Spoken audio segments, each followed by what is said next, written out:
Hey Canucks fans, we are starting to get some clarity on Thatcher Demko's injury, and I think it's relatively good news compared to how bad it could have been. Hey everyone, hope you're doing well. Hope you had a great weekend. Thanks for joining me on my live stream last night. Gave away a pair of Canucks tickets. It was exciting. One of my biggest contests ever. About 140 people joined, but due to with some modifications, we were able to get through it pretty quickly. So check out my live stream from last night, and you won't be disappointed. Congrats, Raymond, once again for winning the tickets. Thatcher Demko, on a day where he was named as one of the NHL 3 stars of the week, it was Nathan MacKinnon, it was Pavel Zacha, and it was Thatcher Demko. Of course, more people not so worried about whether he's going to be a 3-star, a star of the week for the NHL, rather what was up with his injury. We saw him leave the game in the second period of their dominant 5-0 victory over the Winnipeg Jets on Saturday. Then the Canucks did not practice yesterday, so no media. The Canucks are not scheduled to practice today, so no media. 2 days off. It's fine. I think that was scheduled. It wasn't like they were trying to avoid the media. But Rick Dhaliwal, followed by Farhan Lalji of TSN, they reported on the injury this morning, and this is what they're saying. They're saying that Thatcher Demko will be out 2 to 3 weeks with a knee injury. So this lines up. Like, there's no reason to suspect that the Canucks are being too optimistic with with the timeline, the time frame, and I'll talk about what led to this and what their options are in a minute. So he got injured on Saturday, and then after the game, Rick Tocchet, obviously he didn't have a detailed update, but he did say it doesn't look too serious, or it doesn't sound too serious. But of course, that was just their initial thing, whether he was just trying to be positive, whether he was denying something or whatever. But we take it for face value. Why would Tocchet lie? Yeah, why would he lie? Then we didn't hear much yesterday, and then this morning Rick Dhaliwal said that it wasn't something that he had dealt with before. So that took out groin injury and hip injury, 2 of the injuries that Demko has dealt with over the past 2 or 3 years. And we know that he missed a lot of last season. Basically, they threw in the towel on the season when Demko got hurt. So it's not a groin or it's not a hip. So that's good. It's good in one way, and that's not re-aggravating a previous injury. And we know that those injuries were hard for Demko to recover from.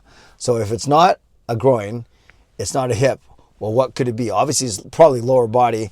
And then it was Farhan Lalji of TSN who reported that he heard it's a knee injury for Demko. So that lines up with Rick Dhaliwal saying it's not something that he's had before, at least publicly, that we know about. And that lines up with a 2 to 3 week time frame, especially if it's just a tweak. It's not like he tore his ACL, thank goodness. It's not, or even maybe it's a twist. I don't know. I know a lot about Achilles tendons, but I don't know a lot about knees. So maybe they're going to call it a tweak. I don't know if it's a strain. I don't know if it's a pull. I don't know what you do to a knee, a twist, but it sounds like it's not torn or anything like that, which is good. The fact that they're saying 2 to 3 weeks. Now, Canucks have played 66 games. Demko has played 49 of them. So if you extrapolate that over an 82 season, he's played 49, or at least started in them. Casey DeSmith started 17. So 49 extrapolated over an 82 game season is 61 games. So right at that 60 game mark.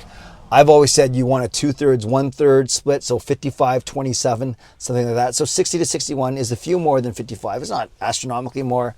And we can't sit here and say for sure that he got this knee injury because he's been playing too much. You could get a knee injury if you're the backup goalie. So it's not a perfect correlation to how much Demko has been playing, but there's no denying that he's been playing probably more than he needed to be. Before Christmas, it was a really good split. There's only like 5 to 7 days between Casey DeSmith starts. That makes sense. 1 out of every 3. But then since Christmas, the gap between Casey DeSmith start. How come I can't say that?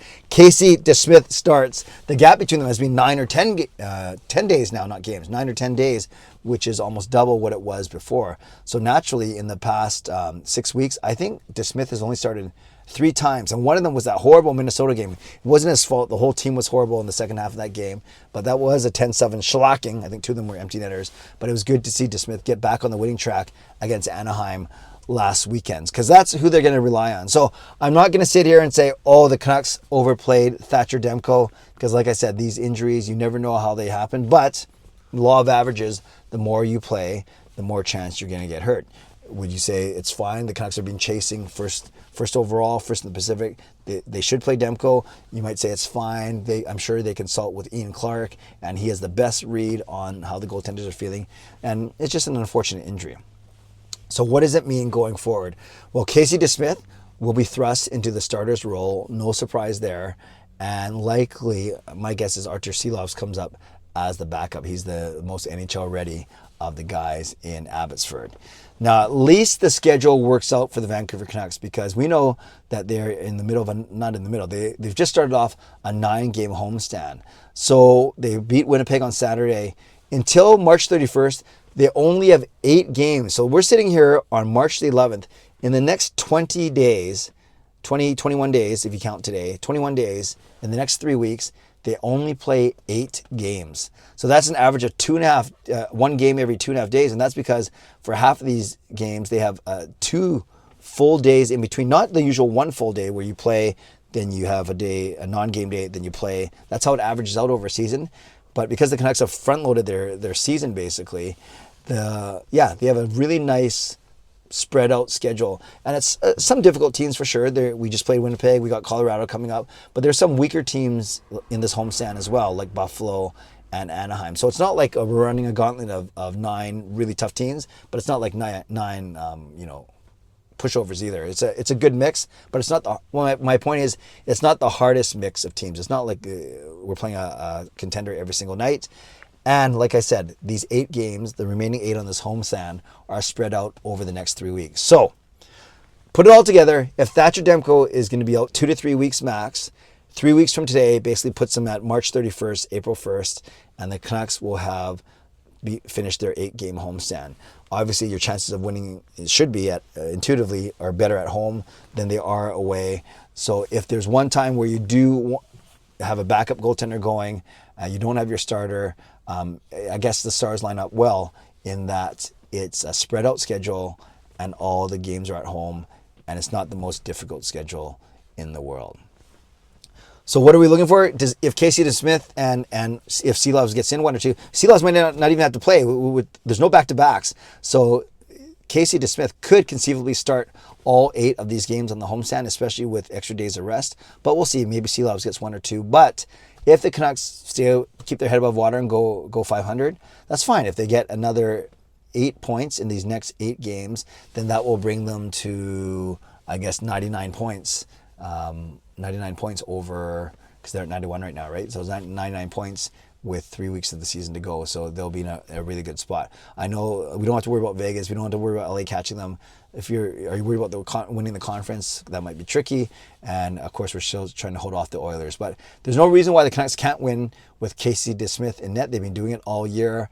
And DeSmith, this is why you trade for a good backup, a backup that can play extended stretches in the NHL. So maybe all those games that DeSmith didn't play in January, February, and the first part of March, he's going to catch up on them now. And then picture this. Let's say he plays all 8. That will bring his total to about 25. Then he plays 2 or 3 more in April, and then he's at that magic 27 game mark that I was talking about at the start of the season, just not getting to it in this fashion. So Canucks fans, a lot there to digest. I'm sure we're going to be talking about more Canucks After Dark, me and Parker at 10. Then I'll touch it on my own stream at 11:15 tonight.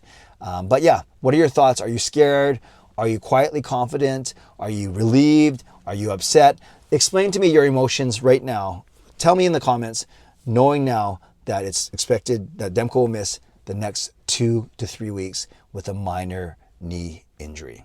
Shout out to my sponsors, Van City Experts Real Estate, Perform and Transform, Personal Training, Weight Loss. Thank you, legendary Carol Bovenlander, legendary Lucas Gates, and legendary Andrew Chang. And thanks to Hall of Fame and franchise members as well. And thanks to all of you for watching, liking, and subscribing. On your way out, make sure you do those things. Like the video, subscribe. You can leave a tip, a donation. You can become a member. You can upgrade your membership. And definitely leave a comment down below. How are you feeling with this news about Thatcher Demko's injury? Hope to see you tonight at 10 p.m. Canucks After Dark, me and Parker. And then 11:15 right here on my own channel for my own weekly games night. Stay safe, stay healthy, take care of yourselves, and take care of each other. God bless, and go Canucks go.